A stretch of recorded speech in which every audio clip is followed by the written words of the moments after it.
सकाळची सुरुवात छान अशी देवपूजेने. देवपूजा तर परीचे पप्पाच करतात, पण आपण हात जोडून नमस्कार करावा आणि देवळाकडे बघितलं ना इतकं काही प्रसन्न वाटतं ना. त्यांचा तर आज उपवास आहे, तर मी पोळी तूप लावलेली आणि चहाच घेतला. त्यानंतर त्यांनाही बटाट्याच्या काचऱ्यांचा फराळ करून द्यायचा होता, तोच मी करायला घेतला. आणि आपल्या फेसवर जी स्माईल दिसते ना ती खरं मनापासून नाही राहत.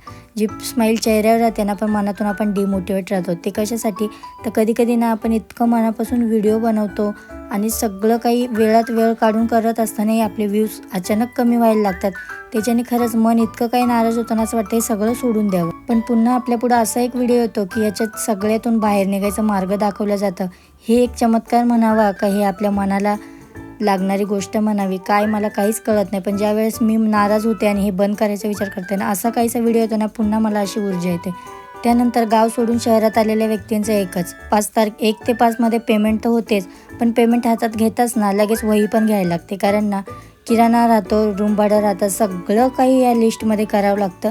आणि महिनाभर कमवलेली पगार आपण फक्त आणि फक्त एका दिवसात घालवतो. तसंच काहीसं प्रत्येक शहरात आलेल्या व्यक्तीसोबत होतं. तुमच्यासोबतही होत असेल ना तर मला कमेंटमध्ये नक्कीच सांगा.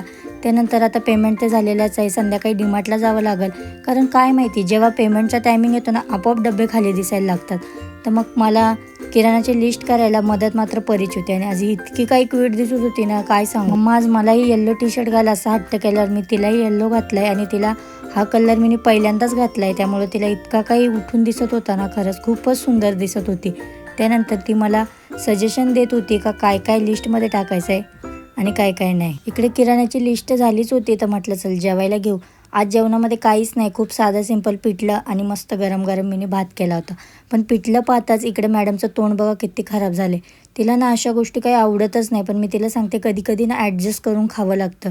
त्यासाठी मी तिला मस्त असा प्रेमाने पहिला घास मी हाताने भरवायला घेतला, कारण नंतर ती तिच्या हाताने खाईल. पण इतकं काही बळजबरीचा राम राम म्हणतात ना तसं तिचं चाललं होतं खरंच बाबा.